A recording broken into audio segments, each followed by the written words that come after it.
in the movie The Princess Diaries. Released in the year 2001. Mia Thermopolis is a shy 15-year-old girl who lives with her painter mother in a renovated San Francisco firehouse. She is socially conscious and has a hard time making friends. As a result, she isn't very popular at school and is often bullied by a cheerleader, Lana Thomas. Mia is best friends with a girl named Lily Moskovitz, who shares similar personality traits to her. Mia has a crush on one of the popular guys, Josh Bryant, who is also Lana's boyfriend. She sees them kissing and imagines herself in Lana's place. That day, Mia goes against Josh in a debate competition.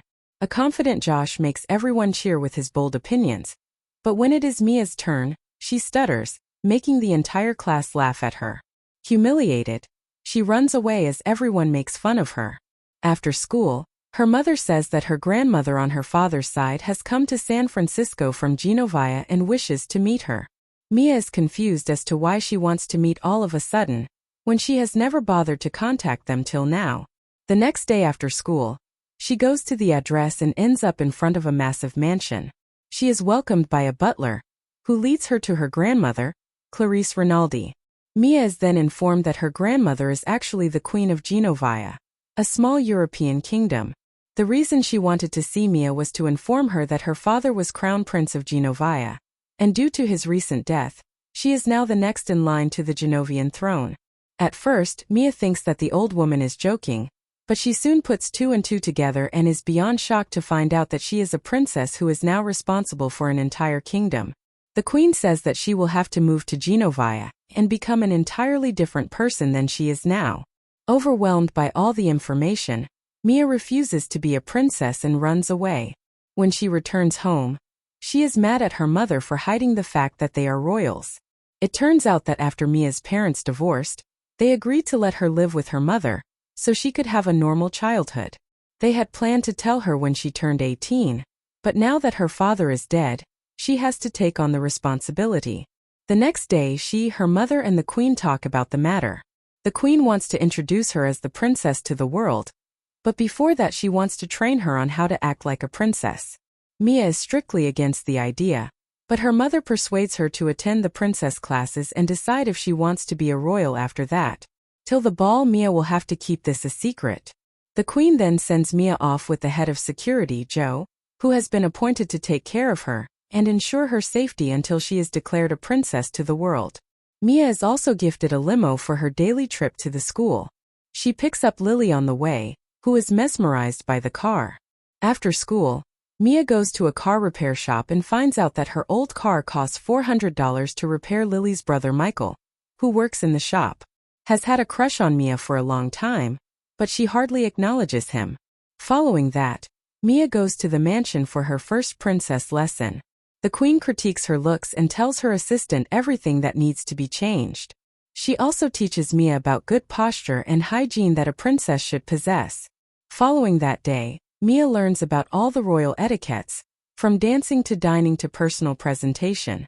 Every day after school, she goes to the mansion for the lessons. Because of this, she and Lily hardly get to spend time together. Since Mia is Lily's only friend, she gets very lonely for the next couple of days. One day, the queen invites an Italian stylist, Paolo, to do a makeover on Mia. He compliments Mia on her natural beauty, although his expression says otherwise. Paolo and his assistants pluck her eyebrows, straighten her hair, and give her facials and manicures to make her look much more presentable. He also breaks her glasses and makes her wear lenses instead. By the end of it, Mia looks like a completely different person. The queen is impressed by her granddaughter's new look, but she strictly tells Paolo and his assistants to keep the makeover a secret. The following day, Mia and Joe go to pick up Lily for school. Michael sees her new look and is mesmerized by her beauty. Lily, however, is not very happy about the makeover because she thinks her friend is turning into one of the mean girls at school. She makes Mia wear a hideous hat to hide her new hair. The two get into a massive argument because she thinks Mia is going to ditch her one of these days. Not being able to handle her friend's indifference, Mia tells Lily the truth. Suffice it to say that Lily is surprised, but she agrees to keep it a secret when Mia explains that it is for her safety. When in class, Lana bullies Mia to take the hat off, and everyone is surprised by her beautiful hair.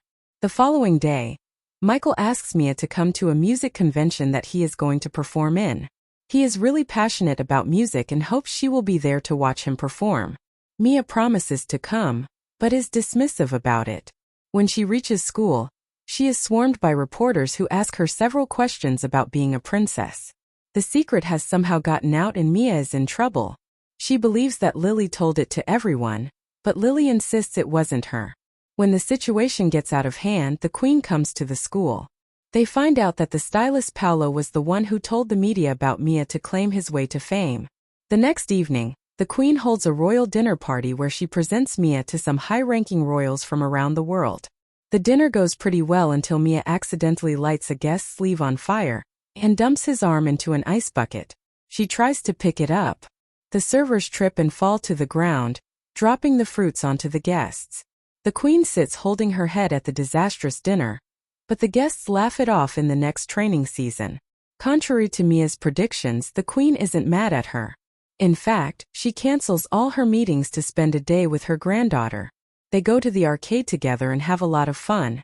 The queen plays all of Mia's favorite games, takes pictures with her in a photo booth, and tries her favorite corn dogs. On their way back home, Mia drives, but while trying to climb up a slope, the car's brakes malfunction. She crashes the car into San Francisco's famous cable cars loaded with people. The police are about to arrest Mia, but the queen uses her public speaking abilities to persuade the officers into letting them go.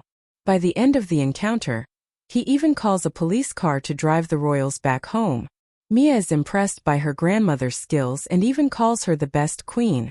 When she goes to school the next day, she is surrounded by kids asking for her autograph. She was used to being unseen, but now she is the talk of the school. Even Lana pretends to be her friend to a reporter for clout. Her longtime crush, Josh, asks her out on Saturday to a beach party and Mia agrees to go. She then apologizes to Michael for not being able to come to the convention. He is clearly hurt that she is ditching him for Josh. At night, Mia's mother points out that Josh never liked her before he knew she was a princess, but Mia ignores her comment. The beach party goes well for the first few hours. That is, until the reporters crash the party looking for Mia.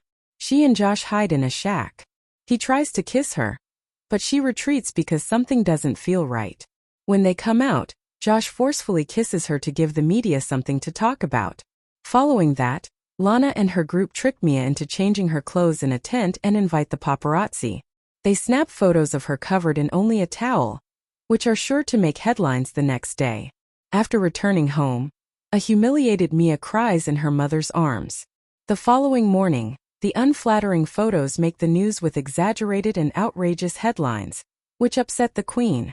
Mia apologizes for her actions and admits that she is unfit to be the princess. The queen still invites her to the ball and asks her to bring any friends she wants except Josh.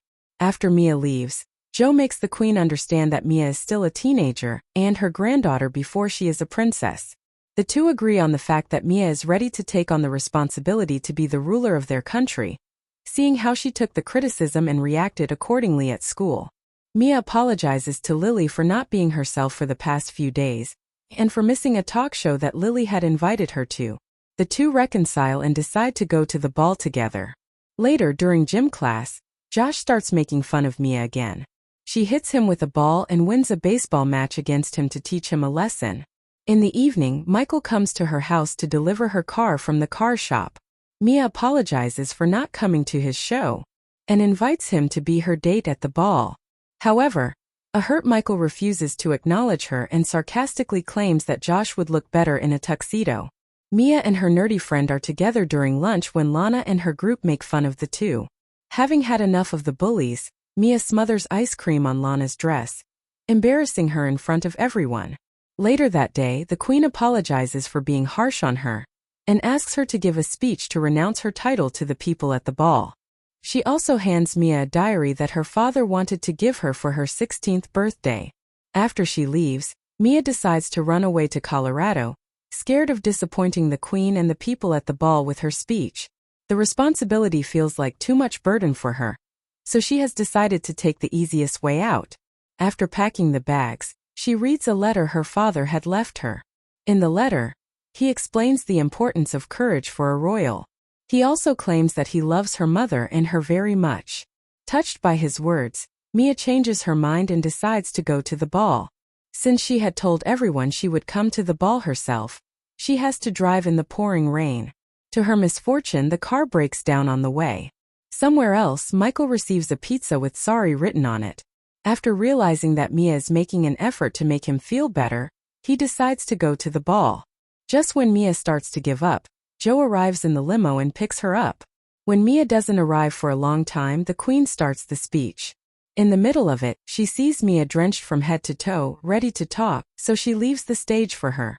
At first, Mia stutters like she usually does when speaking in public, but then she remembers her father's words and gives a heartfelt speech to the crowd. At the end of the speech, she announces herself as the Princess of Jdrama, making the guests applaud. Moments later, she is crowned as the princess. She then changes into a beautiful dress and dances with Michael. The pair excuse themselves and come to the garden. Michael expresses his feelings to her, and the two finally kiss. In the following scene, we see Mia flying to Jdrama to officially take on the duty of being a royal. Her mother is also moving with her, and Michael and Lily are visiting for summer vacation. At the end of the movie, we are shown the massive palace of the royals of Jdrama. That was all from the video. I hope you liked it. Subscribe for more content like this and hit the like button to help us out. Also, leave a comment if you want us to recap your favorite movie. Until next time, take care.